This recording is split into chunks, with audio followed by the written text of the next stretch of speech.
the follow-up episode to the first Andycharger live that we did last week, which we hadn't done for quite a few weeks, months, maybe even years. But welcome along, guys and girls. For those of you who don't know me, obviously I'm Andy Davies, not Andycharger, but that is obviously my channel name, Andycharger, and I am here to talk all about the Audi TT Mark 1 this evening. And we're going to start off with a little chat all about what we've got in front of us right here. Now, for those of you that follow me, you probably know what this is. So I'm just going to have a little look, see if we've got the comments up. Is that the comments? Yeah, there we are. Welcome along, guys. If you can hear me loud and clear, please let me know in the comments. You can see me, hear me, smell me, taste me, whatever you want to do. Vespa Mash, evening. How you doing, buddy? Good to see you on. Who else we got on here?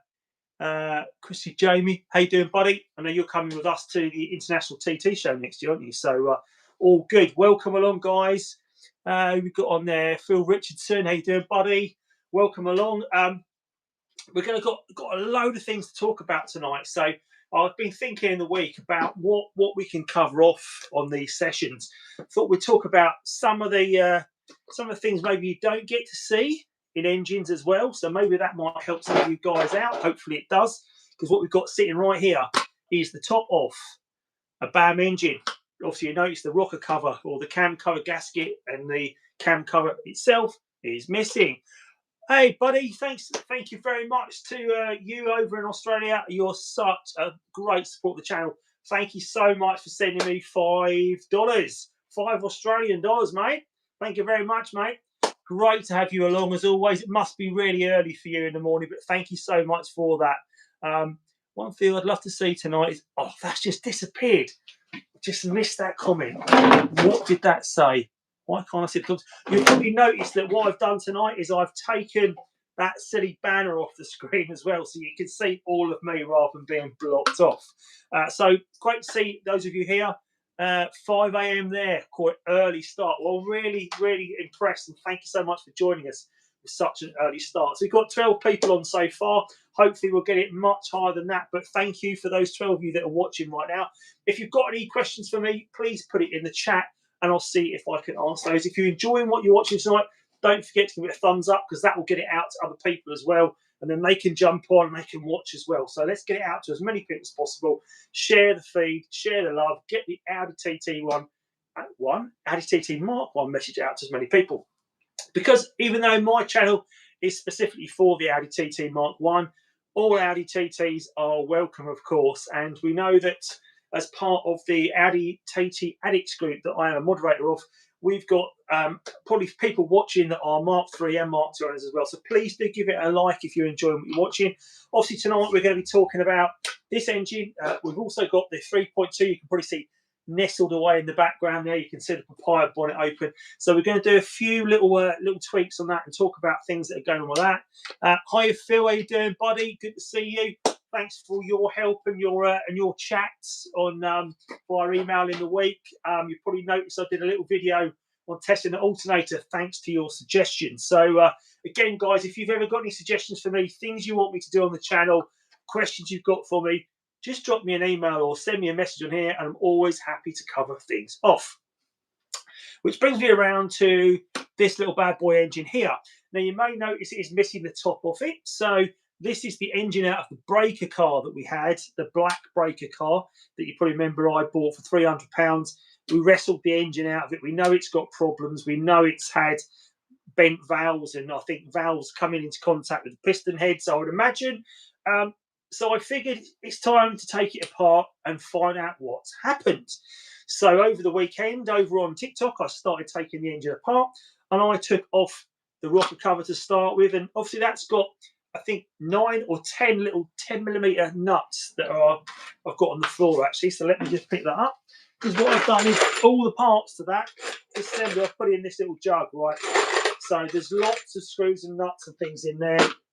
We took the rocker cover off, and there's me naively thinking I'd probably see the top of the valves, but obviously not, because you probably notice what else is missing here is there's normally a pair or maybe not them on the floor, there's normally a pair of camshafts that are running across there. And you probably notice they are also missing from this engine, because what we've done is, once we've taken the rocker cover off, we've removed the rocker cover gasket, and the gasket that sits around where the coil packs go right here looks like a pair of, I'll show you what it looks like. So this normally sits over here, like if I spin it around like that, normally sits on there, looks like a pair of Harry Potter glasses. So I can feel from that, I'd imagine being a gasket originally, it would be quite soft, but that is quite rigid where it's hardened up over the years. Might be wrong, there may be that hard originally, but that is pretty rock solid. Now the rocker cover gasket itself is sitting right here. It's a bit more bendy, you can see that, but it has that little half moon in it. Can you see that little half moon right there?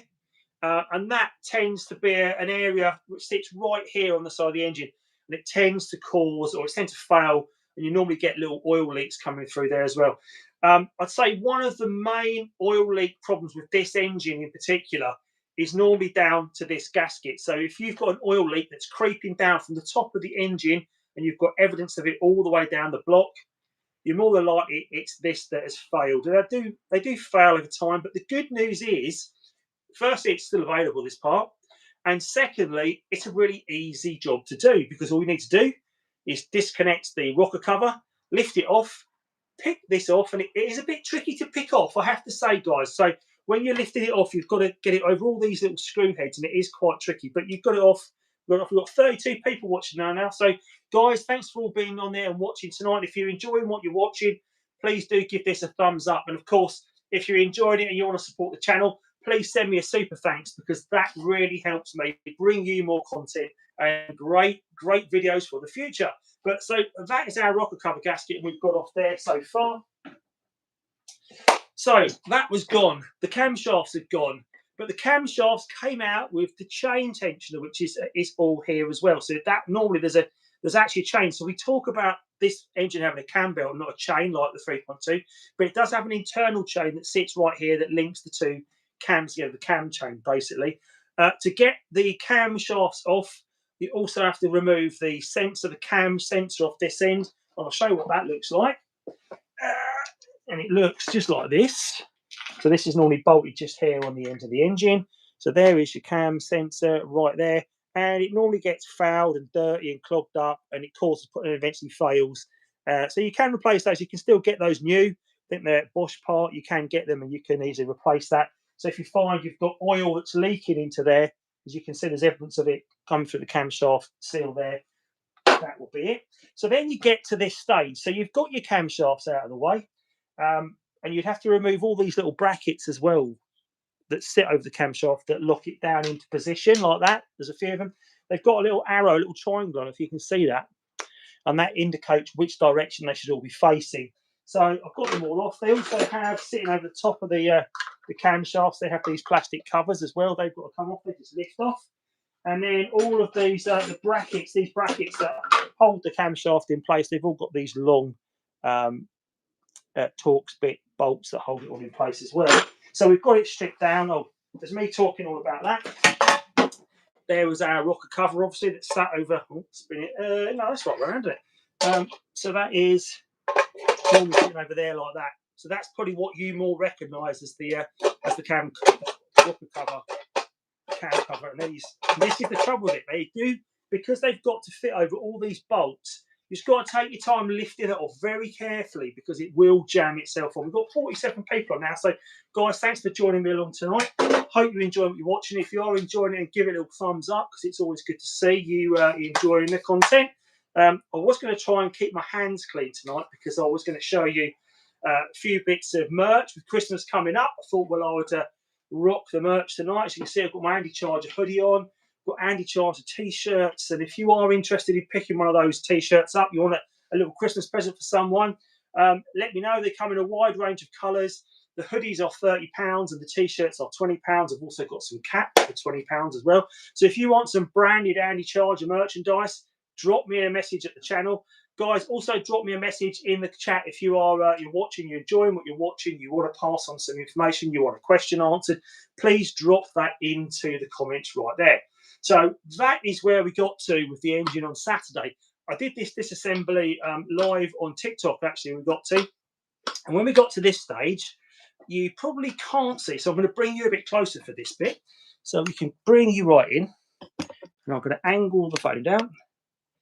And it's got all these little shiny round bits. And you see those? So these are the hydraulic buckets. There you go. Just like that. And they lift off. And you'll notice that it's known as the 20V engine, isn't it, this engine? And that's because each cylinder, each of the 4 cylinders has got 5 valves. So there's 3 inlet valves on the inlet side, and there's 2 of these larger outlet sort of on the exhaust side valves as well.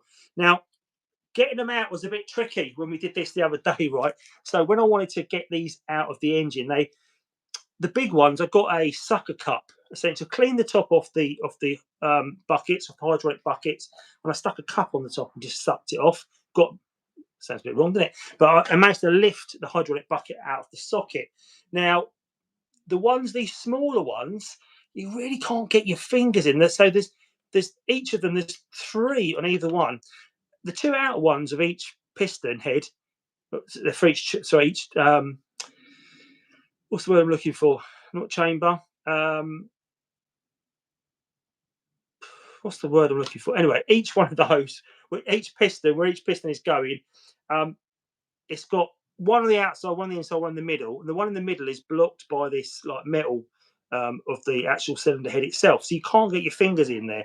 So it proved a bit tricky. So I basically used a screwdriver one side and the other side, and I literally sort of with a bit of pressure just lifted them out, got them all out.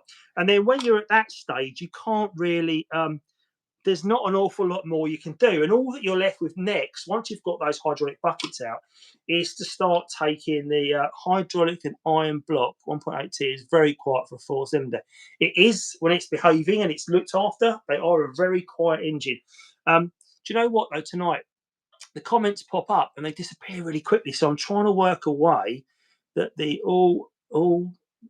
there we go. I've got it. I was working out why I can't see the comments, but now I can see them. They're not disappearing. Oh no, they just disappeared. Hopefully I won't do that again. So I'm at the stage now where I need to take the cylinder head off. And of course, if you're doing this at home for the first time, like that to me, this is the first time I've stripped an engine down to this level, started taking it apart. I hit a bit of a snag because the cylinder head itself is held in place, I believe, by 8 bolts. 2 here, might be 10. 2 there, 2 there, 2 there, and 2 there. Okay, so it's 10 bolts that hold it in place. And the bolts that you use there for holding it in place are a M10 Ribe bit. I've not even heard of that before. My remote door does not open driver door. It's an easy fix. I would say if your remote stopped working, I have a video on my channel. If you go and look up, there's a video about repairing keys, reprogramming and repairing keys on my channel. Go and watch that, and that tells you how you can repair both the keys and the remote by having one in the door and one in the ignition. Follow that guide, and that will help you out, buddy. So hopefully that will fix your problem. If that has helped you, go and give it a try now. Maybe come back to the video and tell me if it's worked or not. I'm sure it'll work because everyone says that does actually work. Get a lot of comments in the various get a lot of comments on the video saying, oh, you're a lifesaver, you fixed my problem and I've been trying to fix it for ages. So that's always good to know. It definitely works. But going back to these bolts, so there's 8 bolts that hold the cylinder head in place, and they are an M10 Ribe. I've never heard of a Ribe bit before, but so Matthew Hillard pointed out to me what it was and what it was called. Thank you, Matt, for doing that. If you're watching tonight, thanks, buddy. Give it a try, Gabs. That'd be great. Let me know how you get on.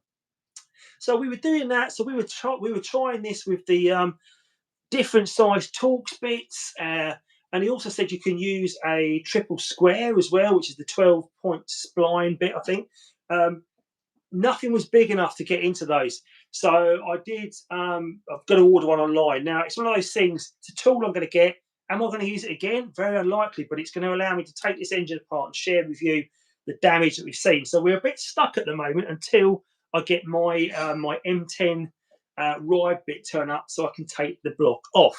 And then I think we're pretty much ready to go. Now, before I do that, I'm probably going to take the exhaust manifold off. You'll notice that the inlet manifold is gone, but the exhaust manifold's still on to give us a bit more room. That will allow us to get this metal plate off. So this metal plate here at the back of the block, you'll probably notice it's loose, and it's loosened off because there's a nut on either end of this that holds it in place. There's a bolt that holds it on the passenger side of the UK car and a nut on the driver's side. You need to loosen that so you can move it. You see, it's like this, because otherwise you can't lift the rocker cover off nice and cleanly. So you do need to back that off, guys, to get that rocker cover off nice and cleanly, or what I've found you do anyway. So that's the where we're up to with the 1.8T engine. So guys, there's 43 of you watching. If you're enjoying what you're watching, guys, please do give the video a thumbs up. So I know you're all enjoying it. Hopefully you're all watching somewhere around the world. It's good to have our friends on from Australia tonight. If you are enjoying the video, please do give it a thumbs up. Is it possible to see the turbo actuator on your side of the engine quickly? Yeah, would you like to look at the turbo? I can grab the turbo off this car. Bear with me 1 second and I will grab that for you. Keep talking amongst yourselves while I find the turbo. So I'm going to show you the turbo. So this is the turbo of the 1.8T engine that we're looking at. So that would essentially have sat here on the back of the engine. And there it is off now. So you've obviously got an inlet side, an exhaust side, and obviously the way that the turbo works, just to give a quick rundown of what the turbo does, is that, and why you get turbo lag, is on the exhaust side, the exhaust gases will enter through here, and they will spin up that little impeller as they go past towards the exhaust pipe. Okay, so as they go off to the exhaust pipe, that little impeller spins up, and that little impeller is connected to that side, which is on the turbo, which is the inlet side, which then sucks the air in, forces it around the snail, and forces it down our charge pipe to our inlet manifold, or well, through our intercoolers, obviously, but towards the inlet manifold. So by the air entering here and being spun up by the exhaust gas spinning the impeller up, it sucks the air in, compresses it, forces it down towards the charge pipe. Now, unfortunately, the turbo lag comes because when you put your foot down, you've got to burn some fuel and get the revs going to get the exhaust gases flowing to start them spinning the impeller up. So there's always that slight delay from when the exhaust gas first starts flowing to kicking your turbo in place. So that's why you get that lag, because you put your foot down, nothing happens here as it starts spinning up that impeller. So if you think about, we talk about the 1.8T engine. So the 180 1.8T has a K03 and a K03S turbo, and the 225 has a K04. Now the K03 and the K03S spool much quicker. So when I'm saying spooling, what that's doing, that turbo is getting up to speed much quicker, which means you've got less turbo lag, which means the power comes on much quicker. So that's what we talk about, a fast spooling turbo, getting you more power. We've got 60 people on now, guys, so I really appreciate you being on tonight. If you're enjoying what you're watching, if you've not seen me before, my name is Andycharger. Please do give me a follow here on YouTube. And please do give this video a thumbs up as well if you're enjoying what I'm talking about and what I'm spinning on about tonight. Hopefully you are. If you've got any questions for me, please put me in the comments. Someone else just asked a question, but I didn't see what it was. On new vehicles, inside the engine side, white paste, I've seen, what is it? White paste. Much love from Florida. Love Florida. Love Florida. Turbo Monday, huh? Cheers, cuz. Yeah, and Colorado's very nice too. Two places I've actually been in the US at. I've been to a few places, but two places I like to visit. Colorado, love Colorado, and also love Florida for various reasons. Been there, I reckon I've been to Florida about sort of 8-9 times in my life. I've been very lucky to holiday there quite a bit. Big Tampa Bay Lightning fan as well. Big American football fan, but I support the Cowboys, which would probably upset a lot of people. But yeah, so if you're in the US, great to have you along tonight, because it must be in Florida. You must be 10 to 3 in the afternoon right now, because you're 5 hours behind. Is it possible for you to just move the arm back and forth? I have a feeling mine might not be closed under low boost. Thanks for showing. Okay.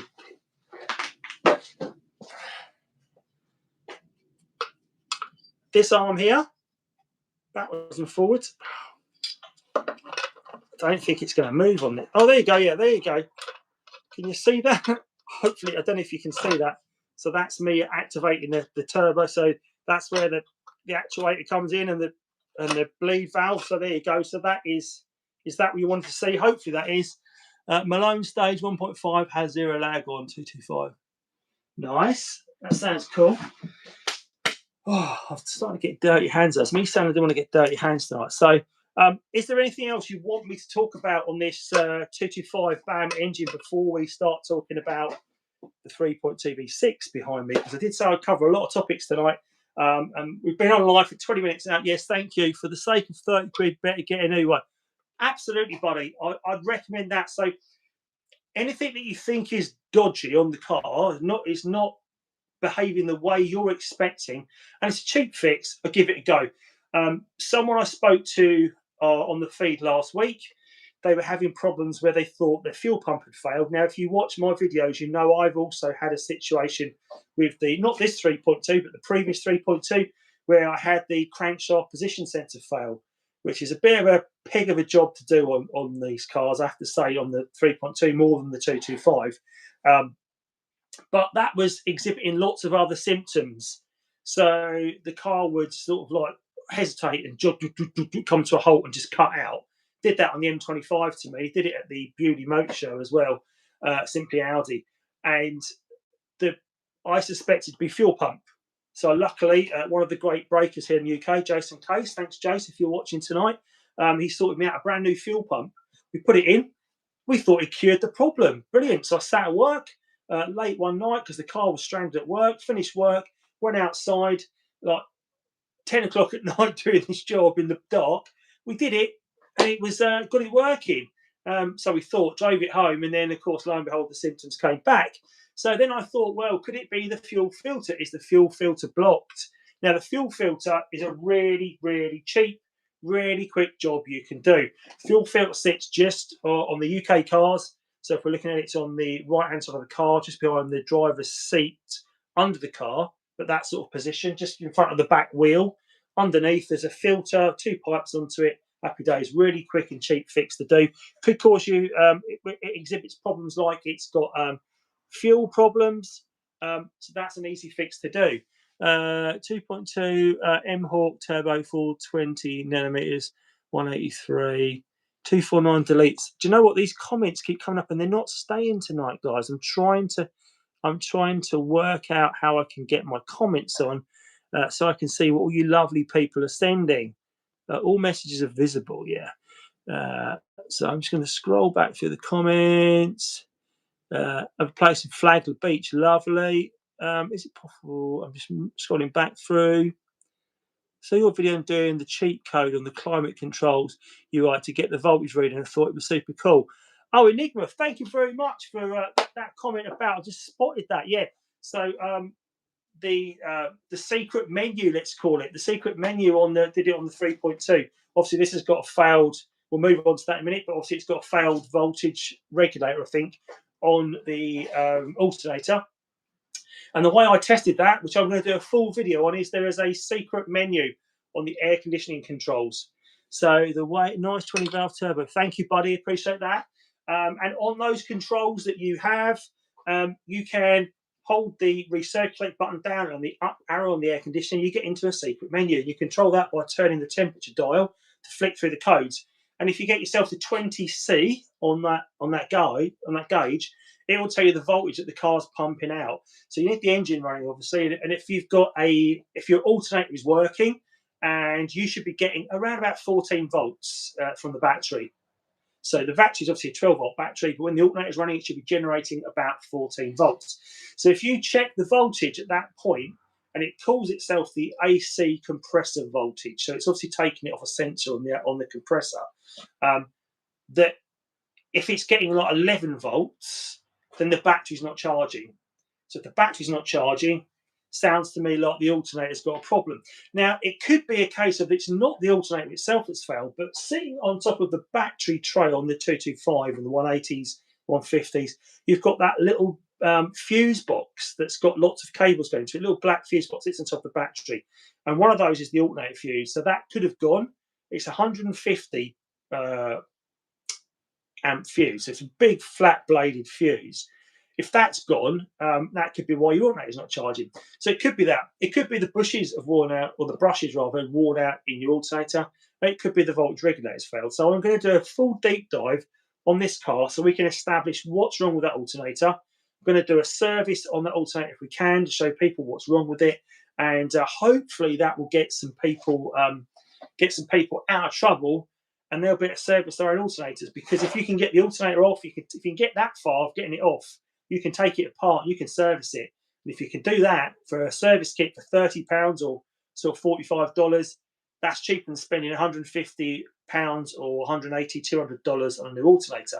Particularly in the US, I know your parts are very expensive compared to here in the UK. Hopefully you enjoyed what you're watching, guys. Again, if you are enjoying what you're watching, please do give the video a thumbs up, because it really helps me and helps the channel, knowing people are watching it. And if you want to support me further and help me out further, please do send me a super thanks in the chat, because that also helps.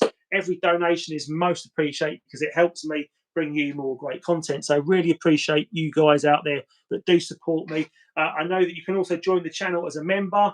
Membership starts from £1.99 a month, and that also helps me bring more content. I've got quite a few members that are joining up now, which is people are looking to support me in other ways, which is great. I love the fact that people want to just help the channel out and keep the Audi TT Mark 1 community going even more here on YouTube, which is great.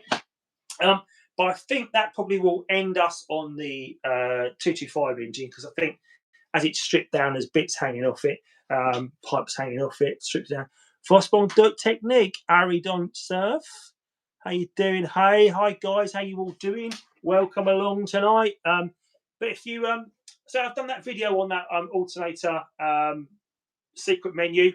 Go and watch that if you want to see how to do it yourself. It's really easy to do. But so I'm going to do a deep dive on that to give you guys more of an impact. I also put a little poll out today. I don't know if anyone's filled in the poll, and I haven't got the latest stats on it. Bonnie Mahuri, hey, how you doing? Nice to see you, Bonnie. Thanks for coming along. Put a little poll out tonight, asking people what their favourite car was. Right, so I put 4 cars up tonight to find out what their favourite would be. And the 4 cars I put up was a Mark 1 Audi TT Quattro 225. That's the first car. The second car was the Escort RS Turbo Series 1, the white one. Only came in white, that car. There was one made in black that was made for Princess Diana. It's very famous, was sold at auction a few years ago for a lot of money. But the white Series 1 RS Turbo, for me, on a C reg or a B reg, that was my ideal car growing up. I guess the sodium exhaust valves can get weaker. So it's there. Currently rebuilding a 1.8T AQUQ 5-speed gearbox and almost ready for the engine swap. But I'm not sure what length the drive shaft should be. I don't know that, but the best way to do that is if you've got your engine code, you can put that into AutoDock, and it will tell you the right length drive shafts you need. So definitely check out AutoDock. But going back to the poll I put up, so it was the Audi TT Mark 1, the Escort RS Turbo, Porsche 911 from the mid-90s, and also the Golf GTI Mark 1. And all 3 of those cars, other than the TT, have got something in common. Can you tell me what those other 3 cars have got in common before I tell you? I'll give you a minute to find out. Someone can put in the comments, and I'll probably say, you'll probably go, oh yeah. But there is one thing those other 3 cars have got in common, and I'll be interested to see if you know what it is. The TT is different. It's the odd one out, and why is that? Yeah, I am on that now. Cheers. Great. I'm just going to have a little look what we're saying, what we've got going on, guys. Can you show me the reverse camera location on the 3.2? Do you use it? I have a right. So my 3.2 has got a reversing camera, but it's aftermarket. They didn't come with a reversing camera, but I've got a double DIN stereo in mine, and it had a reversing camera on the back of the car, aftermarket, and I took it off because it's a bit naff, really. But what it does have, it's got an internal reverse camera.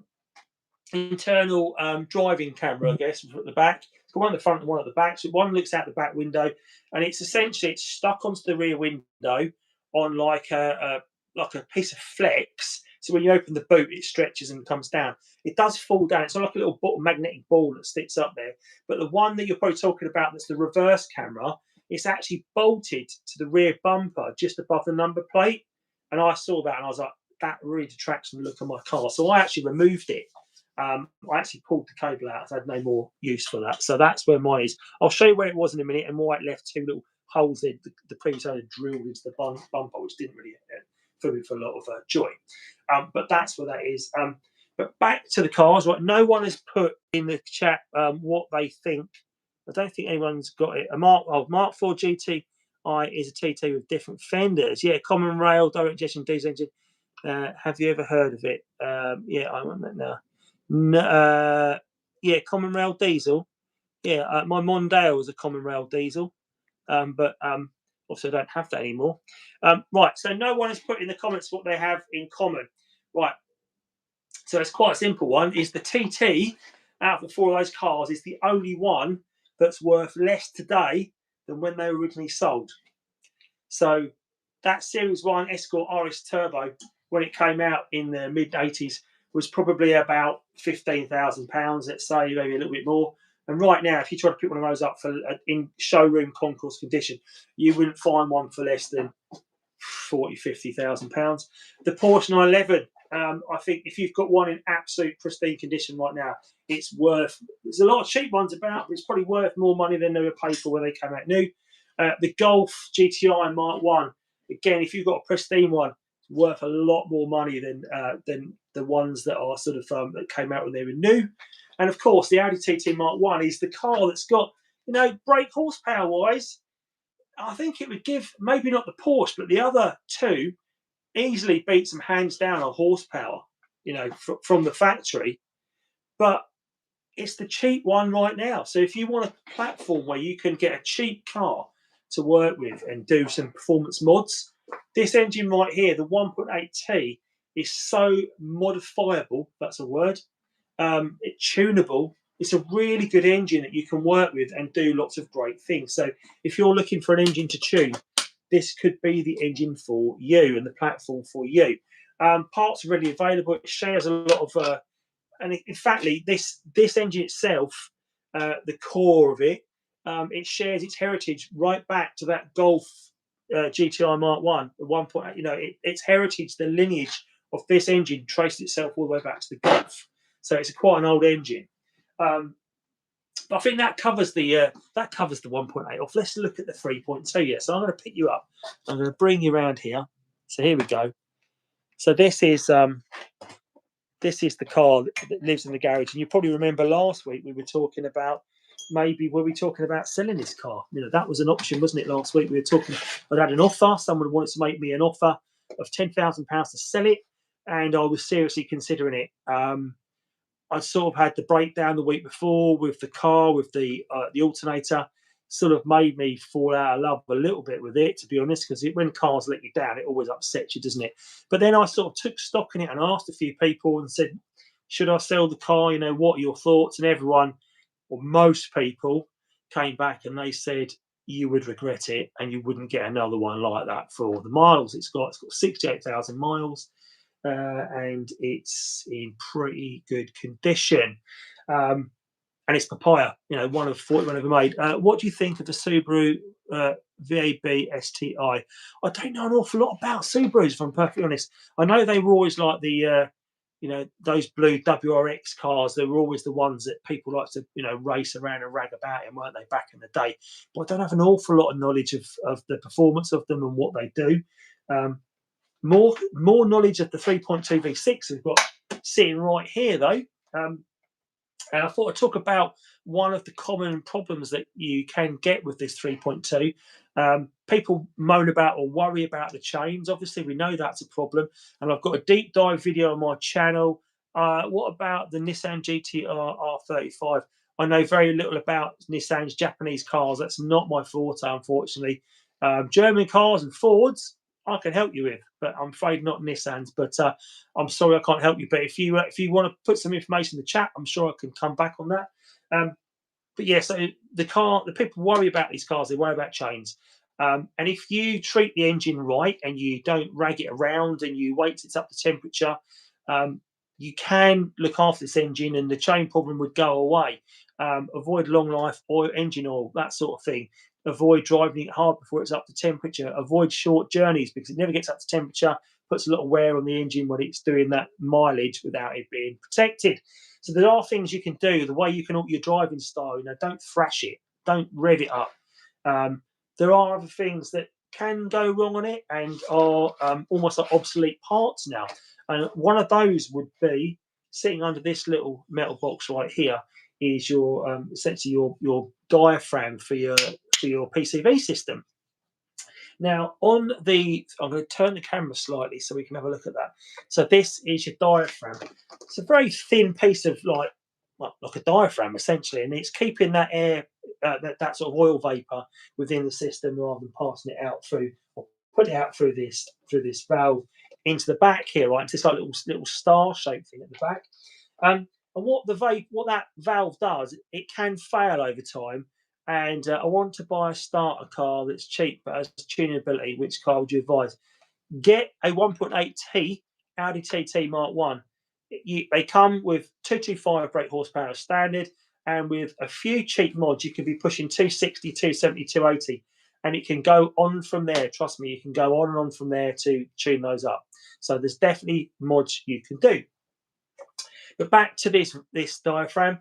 This diaphragm can fail, and if it fails and you need to replace it, that part is no longer available inside there. And the way you know it's failed is there's a small pinhole in the back of this diaphragm, of this cover, rocker cover, and it whistles when the diaphragm's failed. You can hear it whistling. Okay. So what do you do if you can't replace it and it's whistling, the diaphragm's failed? So what you can do is there is a Porsche that has a Porsche Cayenne, is it? The big one. It has a 3.6 V6 engine, and it shares this part here, or almost shares this part. And what they've done, the clever people that are on that engine, have moved the diaphragm from inside here to inside here. There's like a round bit, and it replaces. So this pipe you can buy for a 3.6 V6, and you can replace the whole pipe off a Porsche for about £40. It moves the diaphragm from here to there. You get a small self-tapper screw, and you put the self-tapper into the back of this rocker cover here, seal the hole off, and the problem goes away. So for £40, because I've heard of people that have been able to source that kit to do this, costing them £800. So if you do that way, much cheaper way of doing it, and it solves your problem. Someone just asked me what my dream car was. When I was younger, I always wanted a Porsche 911. More recently, I have toyed with picking up a second-hand old R8 because I fancied that. And then last year, I turned 50 last year. So this year I was 51, nearly 52. But when I turned 50, I had a driving experience for my birthday, and I took a Audi R8 round Brands Hatch for 3 laps. And I was really disappointed with it. I took a Lamborghini Gallardo round, and I took also a Porsche 911. So 2 of my cars. And if you gave me a choice of those 3 cars, I'd take the Lamborghini. Hi, Andy. How you doing, mate? Good to see you on here, buddy. Hope you're doing well. Hope the Purple Monster's keeping you busy and keeping you safe on the road. So my dream car would be, I guess, that Lamborghini. The R8, it was only the V8 one. It wasn't the V10. It wasn't a really fast one. It just felt like I was sitting in a normal car. If I'm really honest, that's probably what disappointed me about it the most. But it's what it is. Guys, if you're enjoying the content tonight, please do give the video a thumbs up because that really helps me get the message out to other people. So please do give this video a little thumbs up if you're enjoying what I'm talking about. But yeah, so the 3.2 is in the garage at the moment, as you see right here. We are going to do the alternator. Now I've worked out how to read that it's got a problem. We've done that with the little short video I put live last night. So I thought what I'd do is I would give you a little, I'm not going to be able to recreate that and do that test tonight because I've left the keys in the house of all things, but I can show you, probably if I move you around here, I can show you roughly what I did.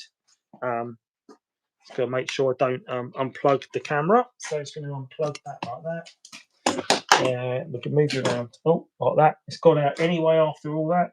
So I'm just going to unplug that, bring you around here, and then we'll have a look in here. Oh look, there's some Andycharger merch there. So we'll have a look at that in a minute. So I'm going to move the camera down so we can get you in position. So if we get you there, so we can look at that dash. Right, hopefully if I jump around the other side, you guys will be able to see this. So essentially, what I was doing last night is, so on the controls, you've got the recirculate button and also the up arrow. So you press those, and the menu comes up, you turn the dial, and you get round to 20C, which is the voltage one. A couple of other good, interesting ones for the menus, for the secret menu, is 27C, also another good one. Guy at the local garage, VW bug shop, beats his mark for R32 hard. DSG was expensive though. Yeah, the R32s hold their monies a lot better than the V6s do and the TTs. But going back to this, yeah, so on 27C, it will actually tell you your revs as well. So if your dash pod is maybe not reading the revs, it's not showing you what revs you're putting out, you can put into 27C and it will show the revs to 3 digits. So it drops the bottom 0 off. So if you're doing 1,000 revs, it will show as 100. If you're doing 2,500 revs, it shows as 250. And that's a good way to understand what the car is actually pumping out of for your output. What I forgot to mention when we were talking about the poll I put online tonight, it was quite interesting that I put what is your favourite car out of these, and it was the TT, Porsche 911, the Ford Escort RS Turbo Series 1, and the Golf GTI. And the TT had about 60%. It was about 35 votes when I looked earlier. I can't look now because obviously I'm live. But yeah, the TT won by a long way, which was quite surprising. But yeah, it was. So guys, if you are still watching, let me know in the comments that you're there, because I did see that. I see Andy jumped on.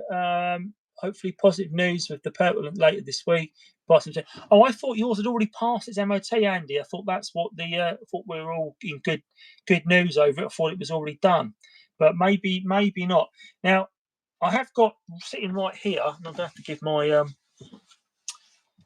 if you are thinking about some gifts for Christmas, guys, obviously you can see I'm rocking the Andycharger hoodies tonight. So I've got these on the channel for £30.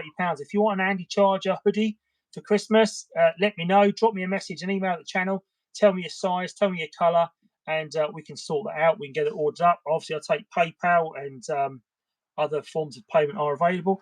But maybe you want to get a nice pink Andycharger t-shirt. Look, so these come in lots of colours, but this is a pink one. So you've got the big logo on the back, and you've got the little logo on the chest here. They come in a variety of sizes, including kids' sizes.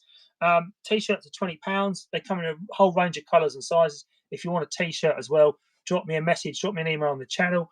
And I've also got the last few moleskin hats left as well, these great baseball caps. So they're £20. So if everyone wants a baseball cap for Christmas, just think with Christmas coming up, you might have fans of the channel that want a bit of merch. Obviously, it helps me out as well. If you want a t-shirt, then let me know. But right, so that's covered the stuff in the car and the gauges. We've looked at the engine. We've talked about the voltage regulator needs to do. I don't know if I showed you the brakes last week on the car. Let's have a look at the brakes, because that was something we did. Oh, you probably notice over here as well, I've got a whole host of parts that are still available. So if you've got a black TT, last week I sold a few bits last week. I sold the wings of the black car, but I've also got sitting here, I've got the tailgate. So if anyone's after a black tailgate, got a black tailgate there, and I've also got the black bonnet outside as well. So if you're after any black bits for the car, I've also got the black wing mirrors. So if you wanted to do like a Quattro Sport look car, and then I've got a set of black wing mirrors for sale as well if you want those. But lots of bits. I've also got sitting down here a rear subframe that's been painted in hammerite, not particularly well either. It's also got a bit of a, yeah, it needs a bit of work. Apparently it will be good if I take it rub it all the way back, or shot blast it and get it back to sort of factory, and then have it powder coated. So I might do that yet, but I did get it with the hope to replace the subframe of this car because it is crusty on the rear. I'm going to do a video on that myself. I'm going to do how to replace the subframe, which will be interesting, won't it? Because that's not something I've done before. Just going to try and move the camera around. If you've got any questions for me, guys, please let me know in the comments, and I will happily answer any comments, questions you might have. We had about 70 people on earlier. It's down to about 22 now, so it's obviously backed off a bit. Maybe people have gone to bed. Right, let's put you back in the cradle like that. Turn the light back on. Pull the stand up. He says I'm a bit of an angle, am I? But getting there. There you go. Move that up like that. Don't know why it keeps flashing. Sorry, guys. It's a bit Oh, I see. Hopefully that brings you back to normal. Hopefully I'm back now. I'm just going to check the comments, guys, because I did notice that there were some people put some stuff in. What we got going? I'm going to scroll back, so I'll probably miss some bits. Obsolete parts are one of the only reasons I avoid the older cars. Yeah, absolutely. Looking for cracking on the rubber fuel pipes. Sorry, guys, I've missed a load of comments where I've just been chatting away. But if you've got any comments for me, please let me know. And if you enjoy what you're watching, please give it a thumbs up. So we've been live for about 46 minutes now. People have been and gone, I guess, and nipped off to bed. But if there's anything you want me to feature tonight on the channel, this weekend we've got one of the last events of the season, I think you class it as, where we're going to the Duke's Head pub, home of the start of Quattrophenia. So those of you that have been to the Quattrophenia events, we are holding that this Sunday at the Duke's Head, which we're having a Sunday Christmas dinner of all the TT people. So I've got a table booked for 20 people, which is already fully taken. Other people are coming along as well with their TTs, and also book separate tables at the restaurant. And if you'd like to book a table and come along and join us on Sunday, we're at the Duke's Head pub in Crawley Down. We're eating at 5 o'clock. There'll be lots of TT chat going on, and people from the scene that you probably know from videos and meets. So if you want to come along and join us for dinner, you're more than welcome to do so. There's an event on the Facebook group, the Springbank Kitchen, that if you've been to Springfest, which is the TT show in my back garden, the Springbank Kitchen are currently preparing food for Christmas, all their desserts. They've got a lovely range of desserts. So we are taking orders at the moment. So if you need any desserts for Christmas for that, then and you're coming to the Duke on Sunday, we can. Christmas cakes, sticky toffee wreaths, carrot cake wreaths. We've got a whole range. Check out the Springbank Kitchen on Instagram and TikTok. They'll cover all the food. If you want to think, let us know.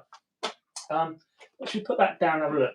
So if Carl's on, I don't know if you're on, Carl, but if you're on, I still haven't cleaned the car, but I must clean the car. But how beautiful is that car? Honestly, how beautiful is that car? Paintwork on it is amazing. Give me a thumbs up if you think the paintwork's beautiful on this car, because I think it's beautiful. I think it's an absolute beautiful car, and a very rare car. You can probably see in it. Can you see in the window just here? There's my dash cam. So that's my dash cam that I use for keeping an eye on myself on the road. But yeah, so there's a few jobs to do. Well, we're going to have a look at the brakes, weren't we? Let's have a look at the brakes. So if I spin that around like that, and then we drop down here, ooh, can you see the red calipers? So they're not painted red calipers. You can probably see by the symbol down there. That is a set of Brembo calipers on this car. So the calipers on this car have obviously failed, as they do. Just trying to do my tag up. Yeah, so the calipers have failed on this car, which is not great. My ring light's just fallen off as well, which is also not good. I'm going to put that there for a second. And if I put you on there, will that hold? Hopefully that will hold.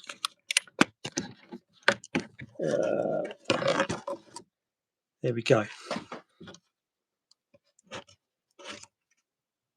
Right, there you go. Hopefully that will hold.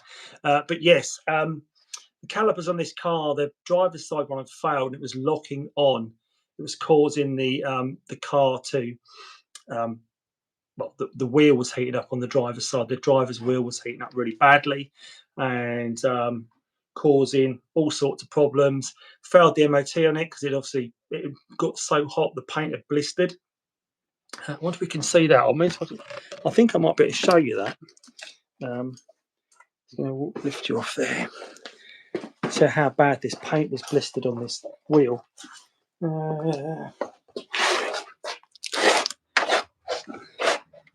Can you see that there? All that bad blistering and discoloration of the paint?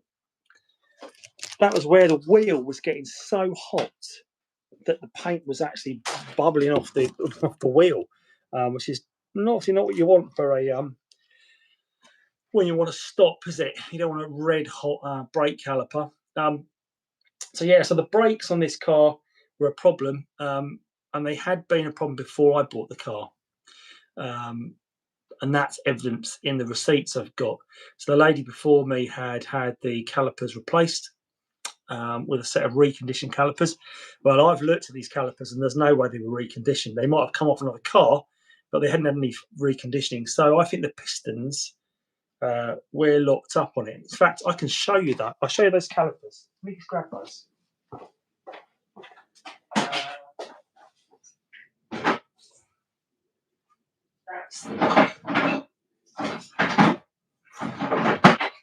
Okay, here's the calipers. Here we go. Right. So here is the caliper. Now look at this paint, right? Can you see that? All this paint is flaked. Well, there's no way that's been refurbished, is it? And Simon Siggets, how you doing, pal? I think the 3.2 would benefit from the upgraded brakes. Plus, they look sweet.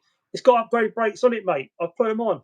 So here are the standard brakes, and you can see these. Well, you can see those. If we just pull those bellows back, I think we'd see how bad they were. But there's no way they've been reconditioned. Not in a month of Sundays. So that was the one that was sticking on. This one had been repainted. They had been repainted.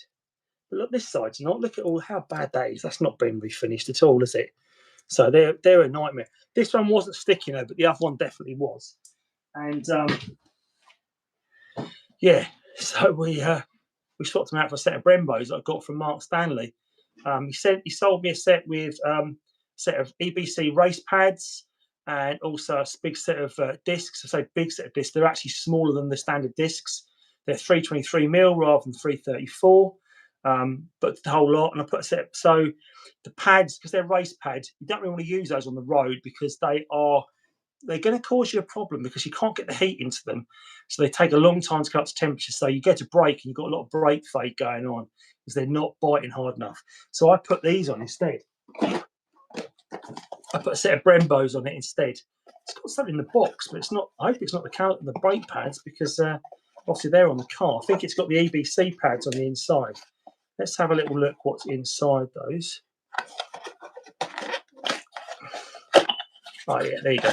So these are the pads. These are the race pads that Mark sent with the discs and the calipers. So the EBC RP1, good for the track, but they're not much good for the road. So I've got those as a spare set. So I guess if I ever took the car to the Nürburgring, I could do it. What are your thoughts on OEM TTs versus modified TTs?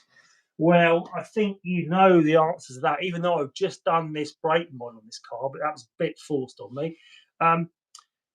Depends what you want, I guess, is the way to describe it. If you're looking for performance and you're looking to take a platform and boost that performance and boost everything it does, then modifying the TT is fine. It's a great platform for that. Um, if you want the fun of modifying it and quite cheaply, it's a great base platform. If you want a car that's going to hold its money and be worth money in the future, like the 3.2, then I would say keep your car as OEM and standard as possible, because the cars across all platforms, all makes, all marks, the ones that hold their money the best are cars that have been left as standard. Cars that have been modified, fiddled with, changed, they either fail or go wrong. There's always problems with them, and people don't want those. They want the pristine example. So, a great example being, if for those of you that are coming to the TT International show next year, Thierry De Heck, who owns the Caddy Cars Museum where we hold it, he's got 60 classic cars right in this museum, if not more, all standard, of all different varieties, makes, models, and they're priceless. And that's because they're not cars that have been fiddled with. They're cars that have come out of the factory. And he's a really passionate guy to talk to, a real car enthusiast, real petrol head. And you walk around and he knows every detail about the cars and how many were made and how rare they are, where he got the car from. It's amazing, just an absolute fan. I mean, Simon, you've been there, haven't you? You've been to the museum with me, so you know what that's like. Simon Sigurt's there. You know exactly what those cars are, what they're like, and how pristine they are. Immaculate those cars are. I'm really itchy. I've obviously itched my face with some oil, which is not good.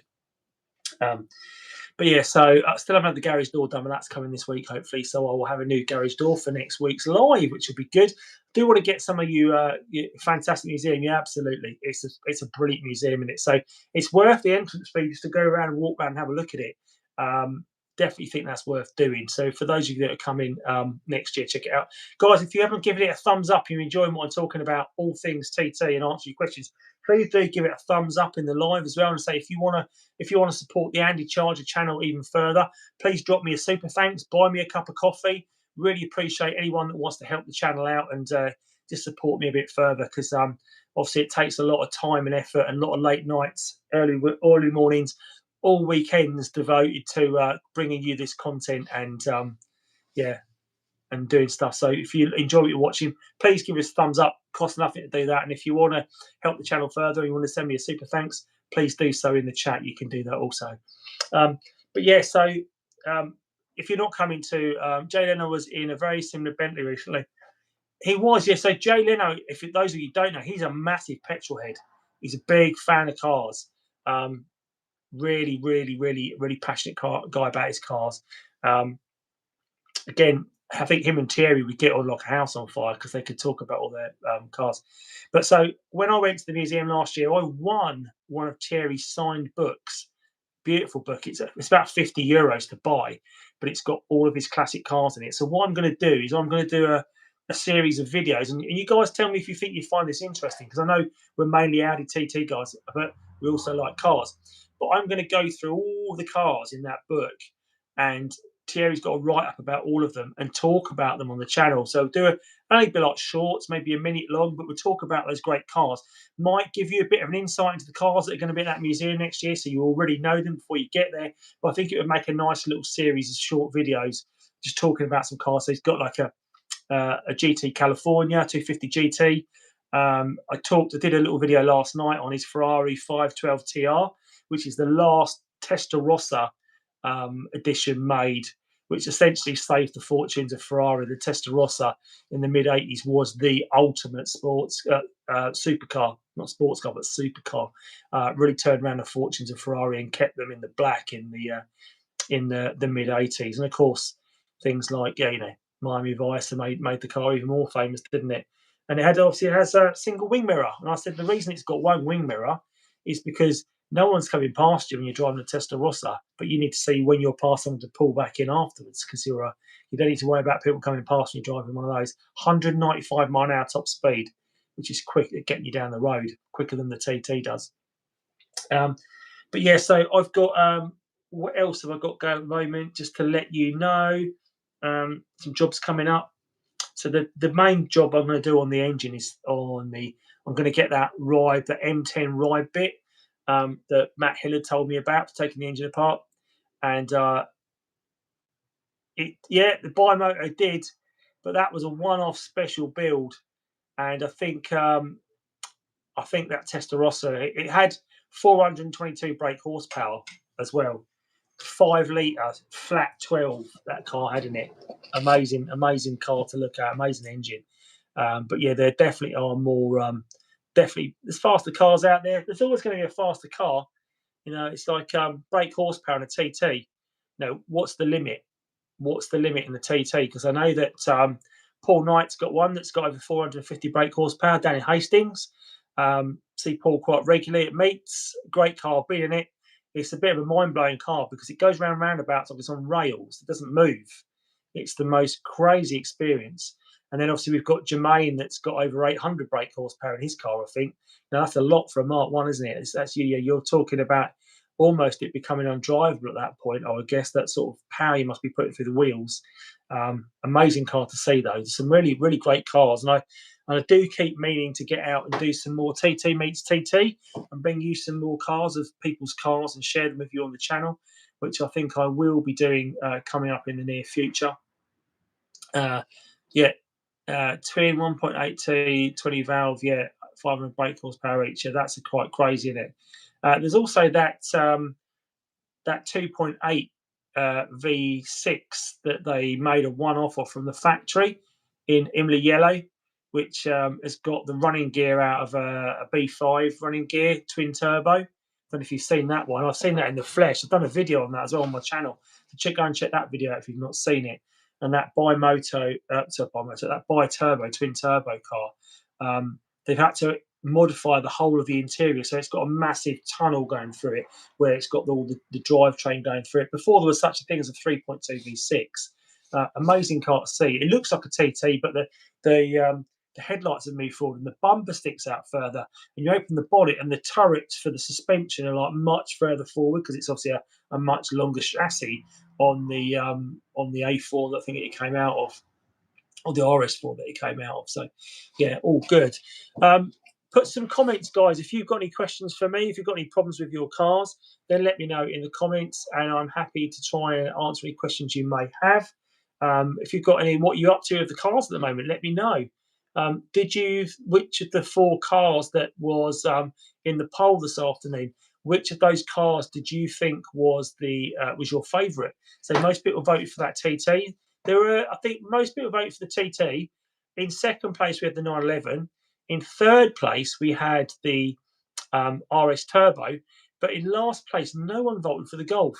No one voted for the Golf, where really the heritage of the TT, you can probably trace it back all the way to that lineage back to the original Golf GTI, because lots of those hot hatches from the 80s, they all sort of trace their roots back to those Golfs of the very late 70s, the GTI range, And I never owned a Golf GTI, but I owned a Peugeot 205 GTI. Never owned a Renault 5 GT Turbo.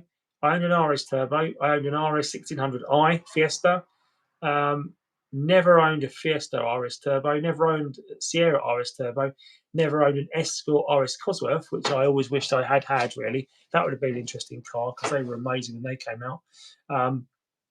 But I've got maybe a future classic sitting right here with the Papaya 3.2. What do you guys think? Do you think this will be a future classic, or do you think it will fade from memory? I think there are probably too many of them still on the road at the moment to be worth money. But I'd be interested to know what your thoughts on that, guys. If you why don't you put it in the comments what your thoughts are? Is this car a future classic? Let's have a little look.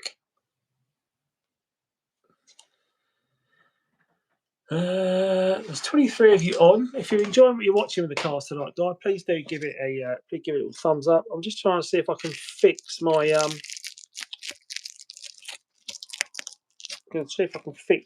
ring light because it's come off. See if we can get it back on. It's maybe it's not going to work. I think I'll have to hold on to it. I'll have to walk round and talk about it.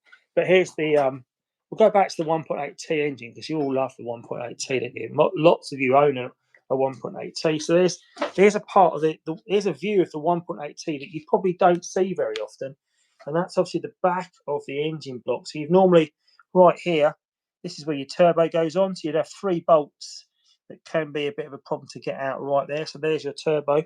What's that? Only certain guises, maybe. Let's see what that said.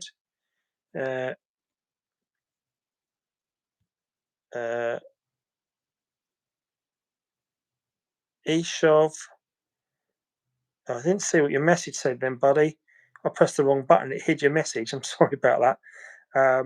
Did start reading it, but please put it up again if you got your message. It'd be interesting to see what you said. But again, so on the back of it, here's your exhaust manifold way. So this needs to come off to do some work. But yeah, so you can look at the back of the engine. You can see, obviously, it's had some oil leaks at some point in this engine. You can see where it's run down the back of the engine. It's pretty, all these brackets that sort of sit on the back here or haven't taken off.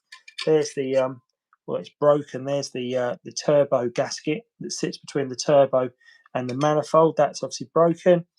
Various lines and pipes around the back here. This obviously would be your passenger side where the gearbox goes. So when you've got an engine or an engine mount, this is where your gearbox would bolt onto. So you've got that side there. Just going to lift you over that box. Obviously here is the business end again. So we've got looking down on the engine. So we've got the rocker cover off. Obviously down here you've still got the spark plugs in. You can probably see those plugs down in there. And we've got all the little hydraulic buckets. Now we did take these off on TikTok last weekend. They were back on now just for doing a bit of content and explaining what all goes on with it. Obviously you've got the bigger buckets at the back, which are for the exhaust. This is the inlet valves down here essentially, or would be, and these are the exhaust or the outlet valves, yeah, on the back there. All the gaskets off. You can see it's quite charred and dirty here, isn't it? Where it's obviously been burning some oil. You can see some quite bad burn marks in the back of the engine. I don't know if that's normal. Might be perfectly normal to have that sort of scoring, I suppose you class it as, like carbon scoring on the back of it, to quote a Star Wars term. And obviously you can see here, if we look down in here, can we see down in there? Can you see the valves? You can just see the valves down in there. Hopefully you can see that. I can see it. I'm going to just see if I can put that in there.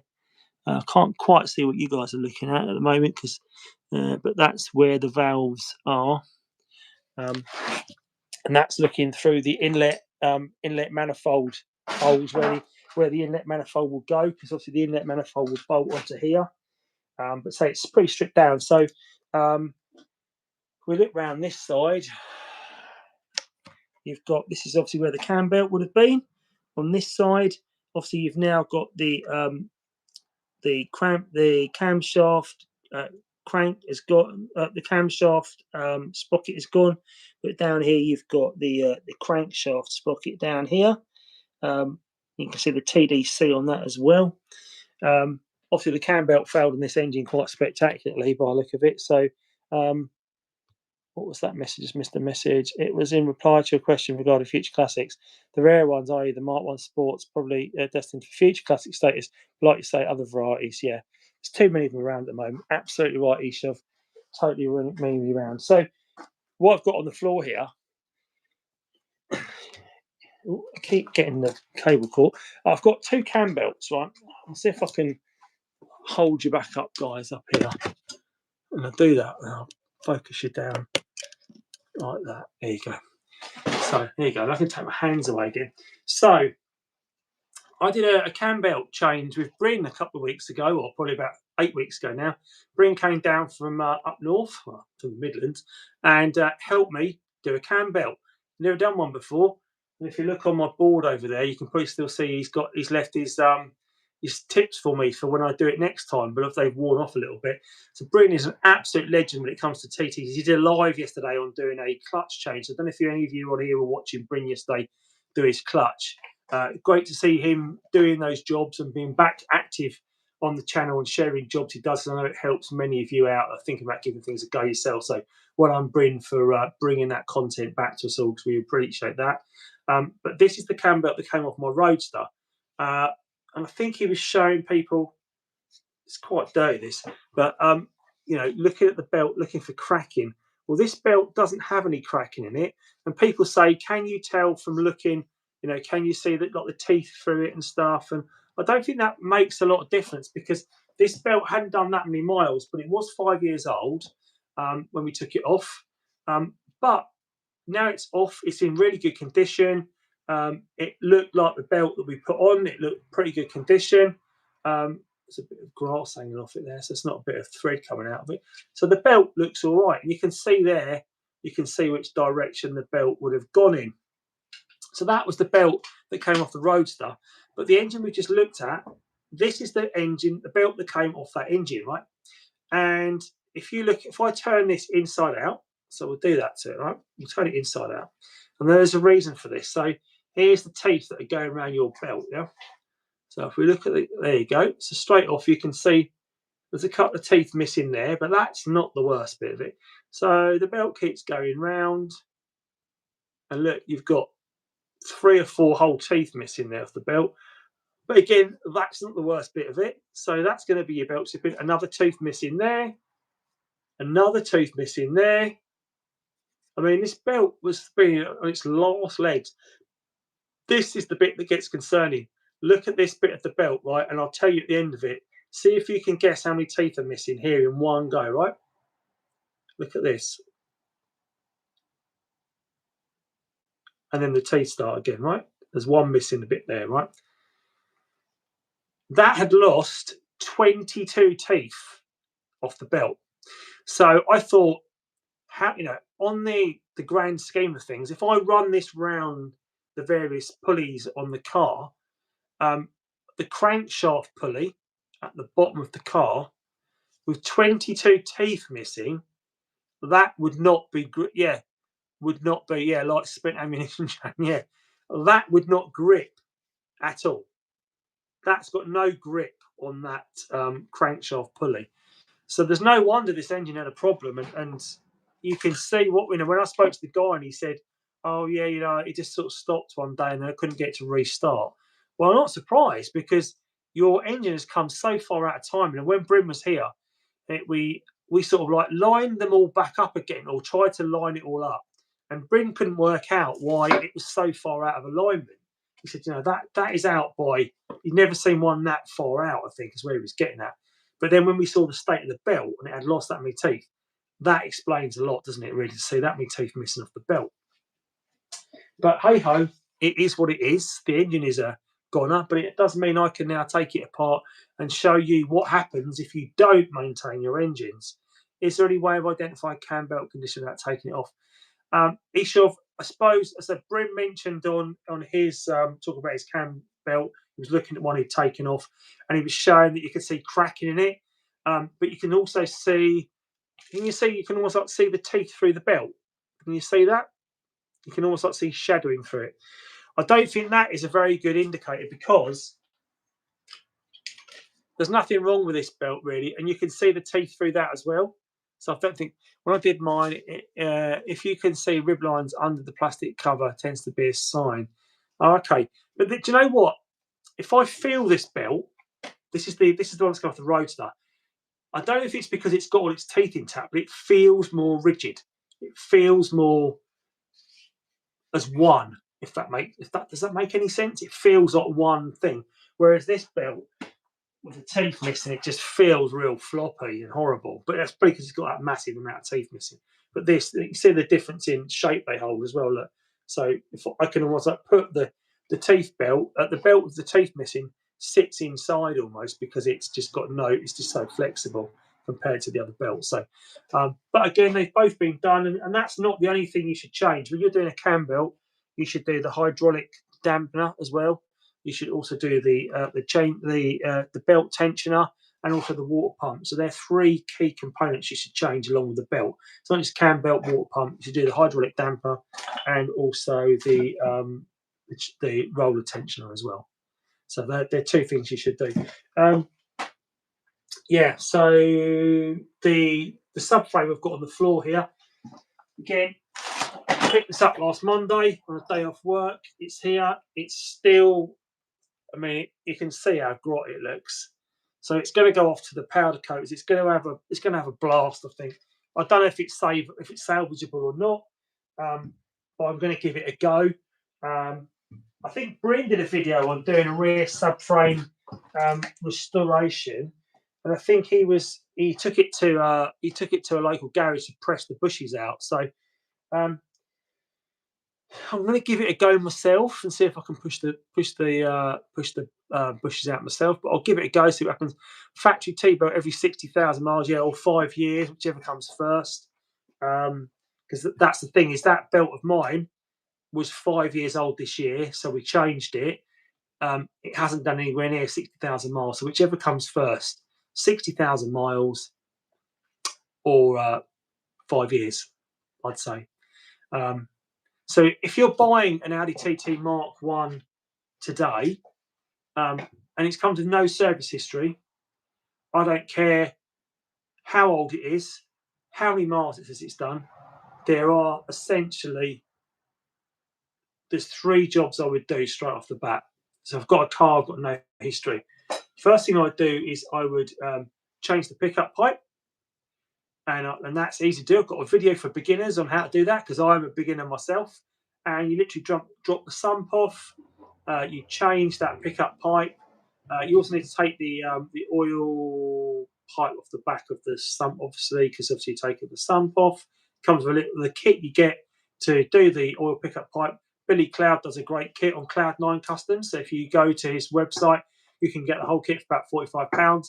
It's a pickup pipe. It's the little rubber O-ring for the oil overflow oil return pipe. That's the word I'm looking for. It's got that in it as well, and a tube of gasket.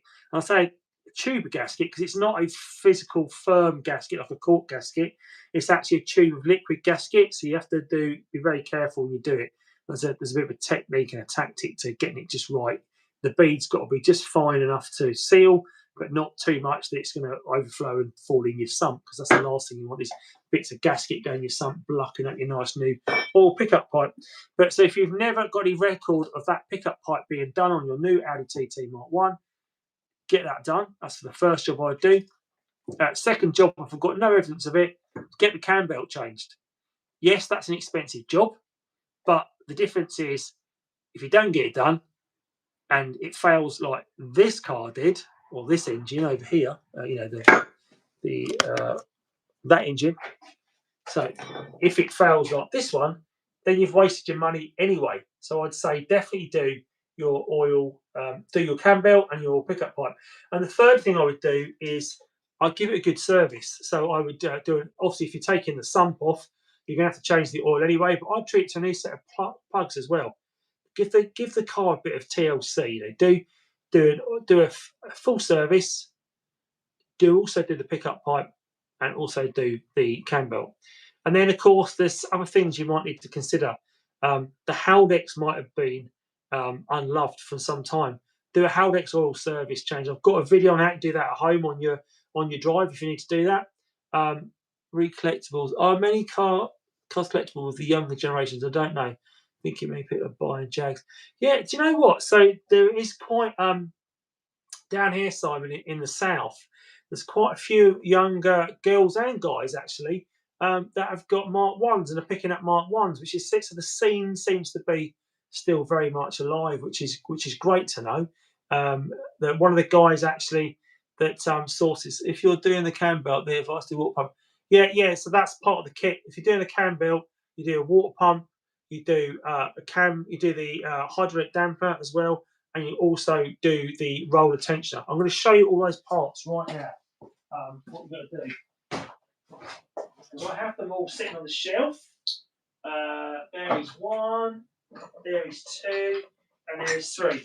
So these are the bits. So if you're doing a cam belt, these are the 3 bits other than the cam belt you're going to change. You're going to change a water pump. So you can see it's a plastic impeller water pump. Now that's the one that came off the Roadster. It's in really good condition. It looks like it's just come out of the factory, so it didn't have any sort of like wear to it. But again, my car hasn't done any miles. Then this is the hydraulic damper as well. So the idea is you've got this little piston on the top of it for creating a bit of tension. If you can push that in easily with your thumb, that's where that started to fail. So some of the kits, they don't replace the whole dampener, they just put a new little roller here, because what tends to happen is this roller, the little bearing in it will seize up in time, it will be stationary, and then it starts burning the belt out. Yeah.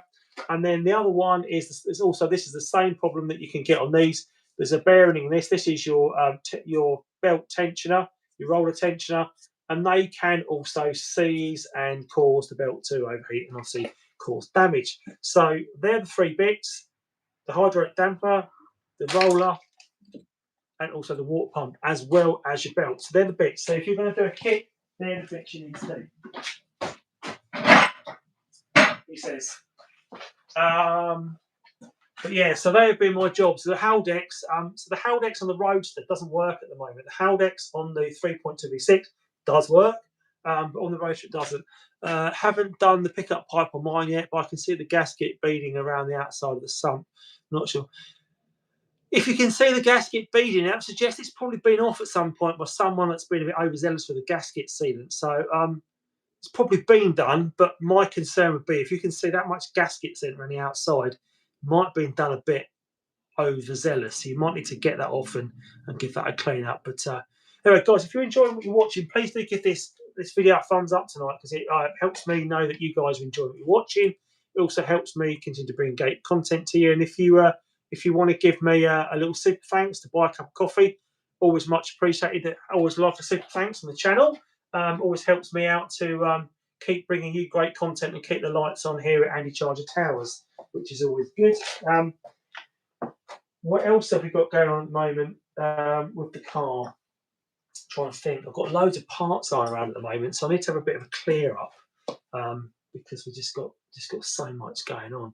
But if you've got any questions for me, let me know. Or we've been on for 81 minutes, so I will probably start for another 10 minutes or so, I think, because I'm going to do an hour and a half to 2 hours every Monday talking about stuff. There's not many shows coming up at the moment, so there is obviously the TT dinner we've got on Sunday at the Duke's Head pub in Crawley Down. If you want to come along and join us there, you're more than welcome. You have to book a table through the Duke's Head's website. For those of you that are coming to the International TT show next year in April, I don't know if you know, but we are going to Ghent on the first day, on the Wednesday, and staying in Ghent. And we've booked at the monastery, the hotel. It's a converted monastery. So if you're coming along for the whole weekend and you want to stay there. If you're joining us for time in Ypres and you want to stay at the same hotel as the rest of us, we're staying at the Ariane Hotel. There's not many rooms left now, and the Ariane have messaged me and said we're running out of space. So if you are coming on that show next year, make sure you get your room booked nice and early. I think that's probably it for the show. I'm thinking there's going to be about 6 passenger rides this year as well. So Thierry's sharing 6 of his rides to take people to do like a passenger lap, a fast passenger lap around the town. He's going to auction that for charity, so he'll be collecting money for charity as well, for cancer research. So we'll be collecting money on the day. There's going to be a show and shine this year. So if you want to enter your car for the show and shine, then make sure you get your details over to Frank Schmalders at www.audi-tt.eu is the website. You can join the mailing list there for the TT International Show and also enter the show and shine. There'll be 2 prizes this year as well for the best modified car and the best standard car. So we've got lots and lots of things going on to look forward to. I don't know what I've got on the floor here. We're talking about an easy fix earlier, weren't we? Here's an easy fix for you. The weird Haldex wrench and the filter revived it. Yeah, that is your fuel filter that sits just behind or just in front of the back wheel on the driver's side in the UK cars. If you've got any problems, that will help you out. Yeah, recommend the Ypres trip. Great bunch of people. Yeah, we have a great trip, don't we? That's if anyone's going to do one show next year, and maybe they're thinking about, I want to go on holiday next year, I want to go to Europe. what I want to do, some TT stuff. It's a great way of combining it all. You know, it's such a good weekend. Is that the plastic cover on the left-hand side between the engine and the charge pipe? What, that? Are you talking about that? No, that's the fuel filter that goes under the car. So it's behind, in front of the back wheel, under the driver's side of the car. Easy, quick fix that, because if you've got fuel problems, you've got maybe your fuel filter. If it's been on the car since day one, chances are it might need a new one of those. So that's an easy, quick fix, just to whip the old one off and bang a new one on. That's for my 3.2, and I'm going to do that just to treat it to a bit of love. Funny enough, I bought it for the blue one when I was having those problems with what I thought was the fuel pump problem. Never fitted it, so I need to put it on the car. So I will do that at some point. What else was I going to talk about? I had all these topics lined up to talk about tonight. Obviously, I've done a little live on TikTok earlier as well, just to say what was coming up on the channel. Again, if you're after any Andycharger merch, after hoodies and t-shirts, get a gift for someone for Christmas, drop me a message at the channel as well. Hoodies, I've got £30 of the hoodies. T-shirts are £20, and I've got some baseball caps as well, some moleskin baseball caps for £20 as well. So if you want some Andycharger merch for your loved ones, it's Christmas. I know they all love them. Then you can reach out and grab some. Now, the hoodies have got like the badge on the front. They've got the big badge on the back as well. And the t-shirts are the same. They've got a little logo on the front and a big badge on the back. Still got some Springfest t-shirts as well with the blue sunglasses. So these blue sunglasses with the logo. So I've got a few different t-shirts. So if there's anything you want t-shirt wise to rock the Andycharger brand, please let me know and I will see if I can sort that out. There's still 21 of you on there. So if you are still on there and watching, please put a little message in the comments so I know what you're doing. I'm probably going to stay on for another few minutes yet. Just going to go through the comments. Very looking forward to the international event. We're heading over on Friday, returning Sunday. Yeah, it's a great, Andy. It's one of the best shows we do. I mean, you can see how's the ice hockey going. Yeah, we won the cup, Simon. So when I saw you, you probably remember that when I saw you, we were playing the cup. We beat Milton Keynes. I think we drew Milton Keynes when you were there, actually. We drew again. Or did we beat them even at their place? I think we drew. I think we drew 5-5 there. But we won the cup. We went to UK Masters and in Sheffield in August, and we won the plate at the UK Masters as well. So we've done well. We've won 2 bits of silverware this season. In fact, we're the only senior team in Romford since the rink reopened in 2018 to have won silverware, and we've won cups for 2 years running. So we're doing really well. Wowzers, well done. You won a cup. Yeah, we did. We did well. So only 6 teams in our cup, but we absolutely smashed it. We only lost 1 game to the worst team in the competition as well, which is bizarre. At least we did them a favour. In fact, I've got a game this Saturday night. I'm playing in Peterborough. So if anyone's at a loose end Saturday night and fancies meeting up, I am in Peterborough Ice Rink this Saturday night for face-off. So we'll be there. I think it's 9 o'clock face-off in Peterborough. So I will be there. If you want to come along and cheer along and meet me and have a chat and talk about cars, I will be there. But yeah, the one thing I've got to do, and one thing I recommend you all doing, if you've got a TT, you probably notice sitting up here is my under tray for my Roadster. And it shouldn't be on the wall, should it? It should be on the car, because that gives your engine some really great protection, particularly this time of year, from all the road salt, debris being thrown up into the engine bay. It just keeps it all out there, stops it causing corrosion to the underside of your engine as well. So really, I need to get that back on the car. It's only plastic on the 1.8 Ts, so I can pick it up quite easily like that. Hold it in one hand, look at you through the gap like that. So that is the plastic one. Now you can see on that side, well, you probably can't see on that side, but it's been repaired. If we look on this side, it's obviously got some, you can see there, it's got some little red right here, just there. It's I filled that with some resin and give it a little spray paint black, because the previous owner had obviously gone a bit too close to a sleeping policeman and caused it to, have a problem. So we'll put that back. There you go, it's back up. Yeah, so that is the under tray. Now the under tray on the 3.2 V6 is actually metal and much heavier. And if you are taking that off the car, I would always recommend embracing it first with a jack, take the weight. It's got two massive bolts that hold the back of the under tray into the subframe. They are huge and they take some real shifting, trust me. And when that under tray comes down, it's coming down at a rate of knots and it weighs a ton. So you do need to support that if you are taking the under tray off the 3.2. Now, you will need to take that under tray off if you're doing things like oil service, anything underneath the car.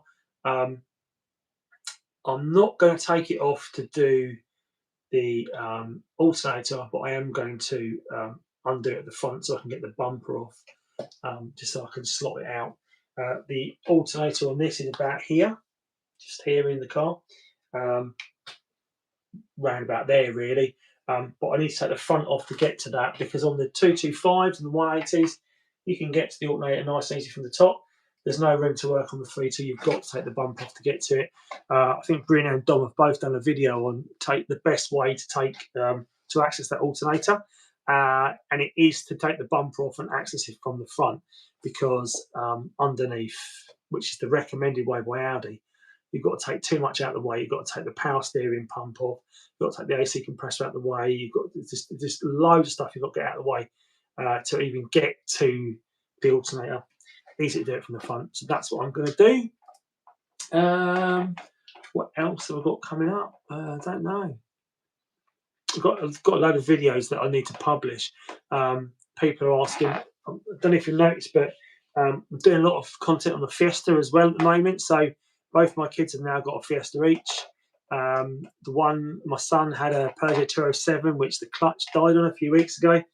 And we were going to try and do the clutch ourselves, because the car's note was worth nothing. But, chucking £300 at a clutch kit, you might as well cut your losses, get the money out of the car for scrap and put it towards a new car, which is what we did, which was a shame, because I've just done a review video on fitting an Apple CarPlay device to one of those cars.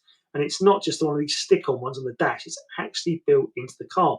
So you take the top bezel off the dash and it becomes part of the car. It's really quite cool how they work now. By a company called iDoing. I did wonder if they might do something similar for the TT. But there's not an awful lot of dash to work with there, is there, on the TT, the windscreen? You'd be quite restricted. But do you know what? Because you've got the speakers, so on the TT, if I just show you, on the TT, you've got those little grilly bits there on the top there, and they've actually got tweeters underneath it for the sound system. They're not CD racks; they're actually tweeters for the sound system.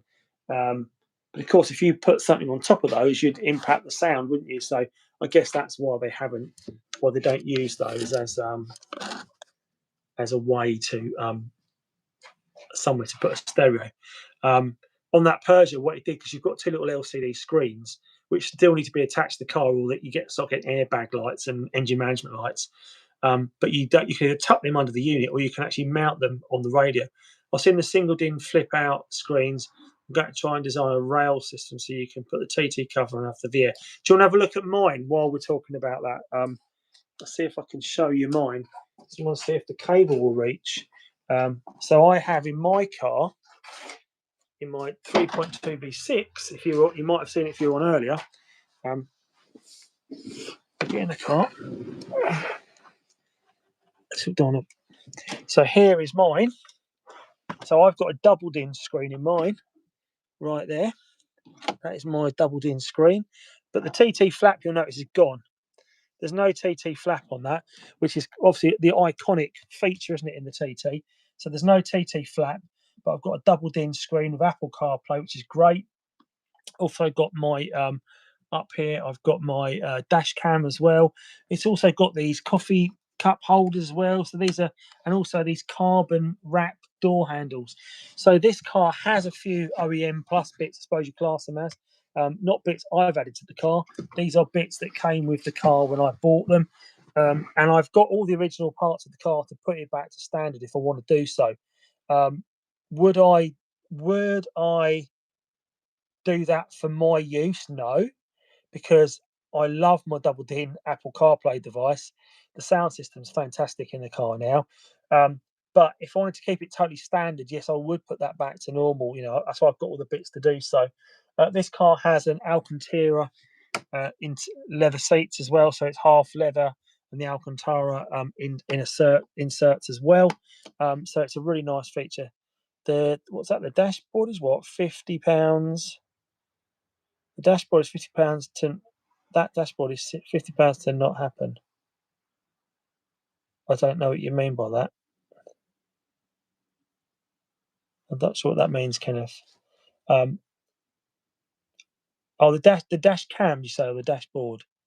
The dash cam is £50 to not happen. Yeah, I think having a dash cam nowadays is vital, particularly if you've got a car like this, because they're so rare, aren't they? You know, you want to be protected on all costs, really. So if anyone does something, it's a 50-50 claim. You want to make sure that they're paying for it. Now, my worry would be that if you've got a car like this and it's something I've not done, but I'm going to do it at renewal, is I'm going to put it on a agreed value policy, insurance policy. And the reason for that is that as an Audi TT Mark 1 book price, if I have an accident in this car and it came to repair it, I know, as I said, I got offered £10,000 for this car just literally 2 weeks ago. From an insurance perspective, it's not worth that to them because they don't understand the rarity of the colour. So really, what I need to do is get it appraised on a agreed value policy. Talking about getting it appraised and bodywork, I was approached by a guy last week on TikTok, a guy called 101 Detailing, based down in Chepstow, who's offered to detail the car for me and make a video with me showing people how it's done. And I think it would make great content to show people how to detail an Audi TT Mark 1 by a professional. He offered to do that for me for free, but obviously the issue I've got to do is got to get the car to him for him to do it. I can film it, be great content. And he said, you know, it's a free detail and a free ceramic coating for it, which I think is great. But it's also putting 500 miles on my very low mile Audi TT Mark 1. Yeah, you would watch it. Yeah, people would watch that, and I think it's a great idea. I've just got to try and work a way out where I can maximise the time of getting to him, the mileage on the car. It might even be worth me putting it on a transporter and taking it down there on the back of a trailer. But then you've got the risk of having a car on the back of the trailer, haven't you? So should I just combine it with maybe a car show down that way? Maybe go and spend a weekend down there. Maybe I could do that. You know, there could be a couple of things I could do. Maybe I'll look at the options behind that. But I think getting the car to him to have that detail done would be worth its weight in gold anyway. But I also think, you know, it'd make great content for you guys to see how to detail an Audi TT Mark 1 by the pros, how they would do it. I think that's a great way to share that. But yeah, it's but you know, this car interior, just sitting in this car, it always feels like a brand new car because the design aspects of the TT Mark 1. Let's just have a quick look around. Let's just look around the features in this car. You know, tell me that it's an absolute design classic, isn't it? You know, there isn't another car, I don't think, that you could have this quality, this design quality for the money. No, it's a true Bauhaus design, isn't it? That's the features. It's so Bauhaus. Just the simplicity is practicality. It's just so spot on. And it's always got that nod to golf with the little pimples everywhere as well. So I think that's a really cool little feature. But it's just such a lovely car.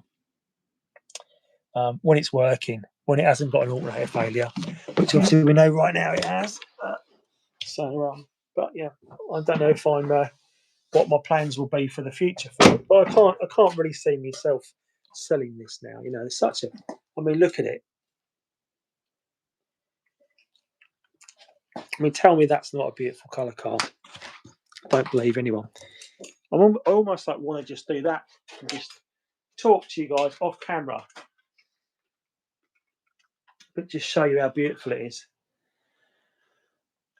You don't see them very often, but when you do, they're always eye-catching.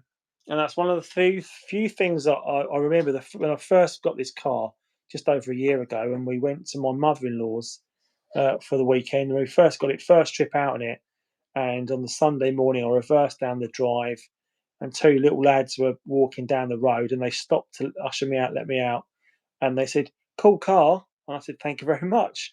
And I don't think anyone's ever said it since, but that was really struck me straight away. And then I went out in the car and I came back and I drove past them again and they were waving like mad when they saw me. So I thought, well, that's pretty cool that, you know, people obviously recognise the car and they recognise it's a bit different, which I think is lovely. The colour is definitely on trend with the McLaren Lander. Yeah, exactly that. It also looks like a Sainsbury's car, though, doesn't it? That's what I always think. When I park it at Sainsbury's, it always blends in with the sign.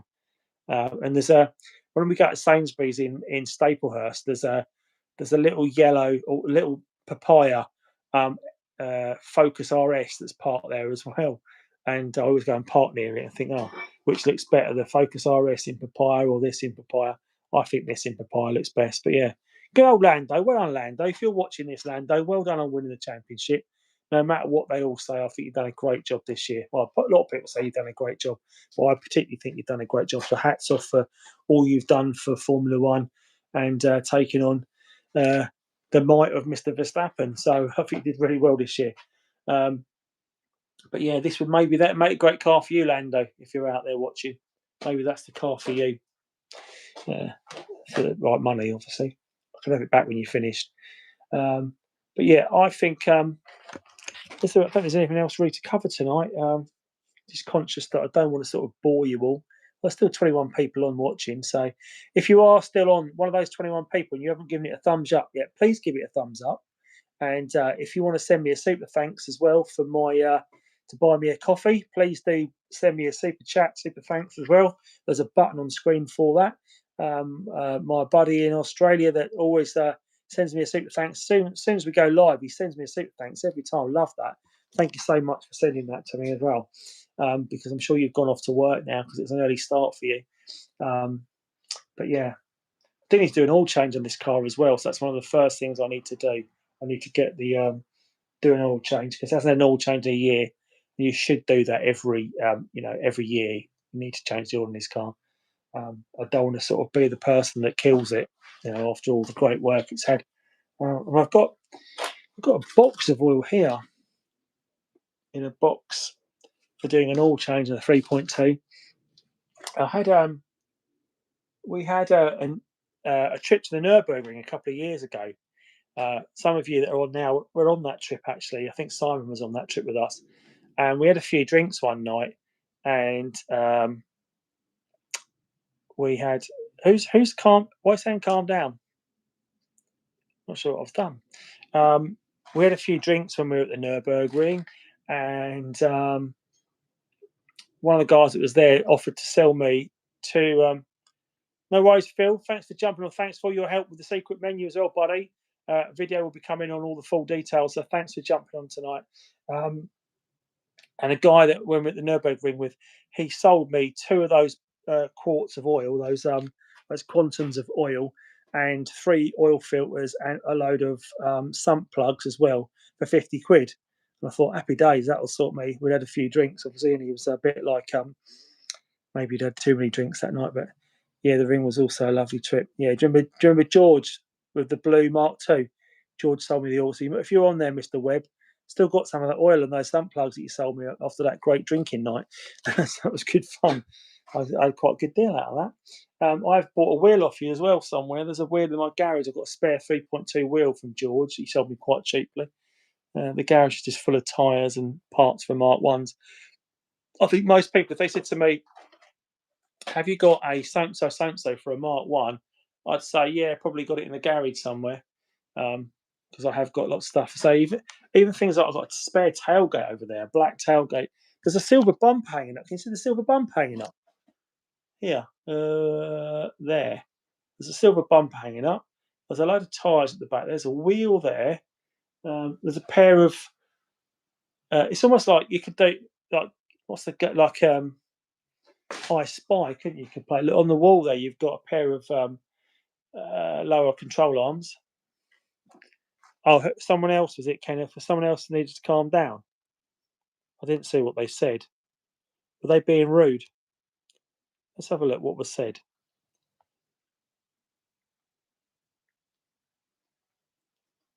Oh, well, itchy. I've got such an itchy nose. I've touched my nose this morning. Why aren't you full screen, or is it my phone? Just to answer that question, Andy. This is called portrait streaming. Vertical streaming, sorry, not portrait streaming. And YouTube are quite keen on growing this brand at the moment for people, so that you can broadcast to people's phones. So I'm on a phone right now. So if I went like that, then I'd go wide, but that orientation is locked, so I disappear when I do that. So yeah, so people are quite keen to get streamers and YouTubers to do this format because it suits people's mobiles. A lot of people watch on the on a TV, obviously now that seems to be the more popular one, and they are encouraging YouTubers to interact more with people via the community tabs as well. So, so I put the polls up. I try and put up my latest videos in there. I try and have a chat. So my members also have. If you're a member of the channel, you know this already. But there is a special members only section on YouTube. So if you join my channel, you get access to a special sort of like weekly updates information that I share only my members. So if you want to be part of that, you know what to do. Join the channel, and or if you're enjoying what you're watching, give it a thumbs up because it's free to give it a thumbs up. And if you want to go a step further and support me, send me a super thanks tonight to let me know that you're enjoying the content. Help me buy a cup of coffee for myself or a new woolly hat maybe in these tough times. Isha, if you're still here, yeah. Black plastic cover on the left side of the engine. I think you guys were talking about something separate earlier, weren't you? So, yeah, all good. But I do want to get some more of you, of the fellow Mark 1 YouTubers on. I know Bryn did a live yesterday, didn't he? So hopefully we can maybe get Bryn on one night, and we can do maybe live from his unit, live from my garage, and we can do a chat while you work session. Maybe that would be quite cool. I don't know if you might think that's quite cool. I don't know. What do you think, guys? What would you like to see on our live sessions? There's a lot of things to see. There's still 18 of you on there. So if you're 18 on there, can you give it a thumbs up if you're still watching it? So I know you're out there watching. Otherwise, I just think maybe you've already voted. You've already given it a thumbs up. So what's your favourite TT, guys? Do you prefer the Coupe or do you prefer a Roadster? Obviously, I'm lucky enough to own both. And that's interesting. It's I've now gone down by one thumbs up. So someone else has actually taken their thumbs up off. It's gone back up now. Must be someone that had already given it a thumbs up. Clicked it again, took it off, and then put it back on. So thanks whoever that was. Appreciate that.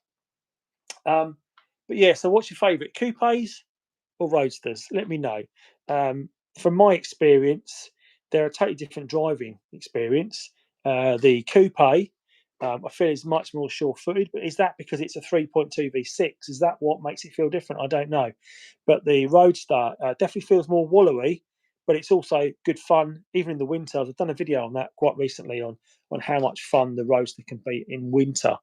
But starting to run out of voice a bit, guys, really, if I'm perfectly honest. My throat's going a bit, and I might have to jump off in a minute. There's only 15 of you left on now, and I don't like to disconnect people when there's still people watching, but I'm going to have to go and knock it on the head shortly because it's getting late, and I've still got some work to do for tomorrow, no doubt, as I'm always working. But we're always all working.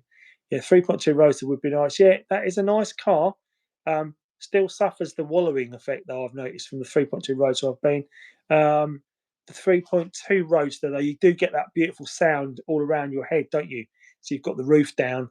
You can hear that engine note much more clearly. But the Roadster is a great fun car to have.